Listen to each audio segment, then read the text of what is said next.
Have you ever wondered why banks set a hefty buffer on interest rates? It's the 3% increase that makes it harder for borrowers to get a loan and leaves first home buyers in a worse off place. 3 years ago, bank regulator APRA hiked the serviceability buffer after mortgage lending was running hot coming out of COVID.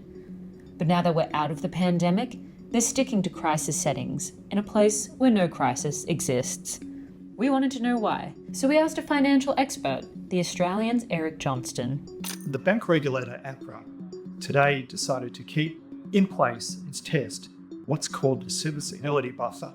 Now that's an additional buffer when you take out a home loan. It requires banks to put on top of the loan that you're ready to take out.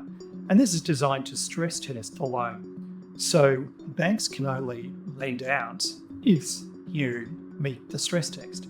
The bank regulator APRA, during the COVID era, when interest rates were almost zero, it was concerned about the state of the economy and the booming housing market, and it required all banks at that stage to lift the serviceability buffer by 3%.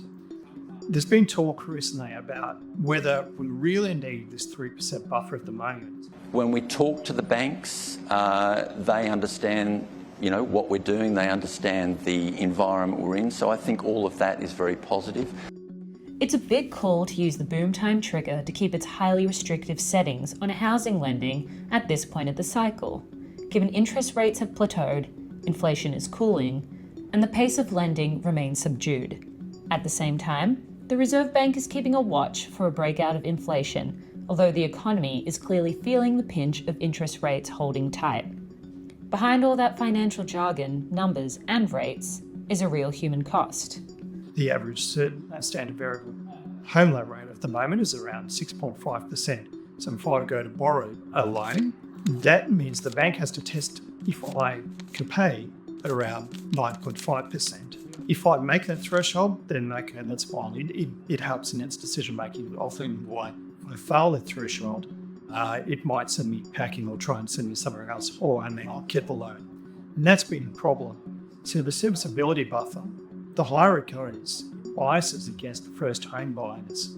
That means that people who never borrowed, have no track record, increasingly find it harder every time they try to borrow for a home. It looks like interest rates are starting to flatline, inflation is starting to cool down, the economy is clearly slowing, and the housing market has also come on. So the question is, why do we need this buffer so high?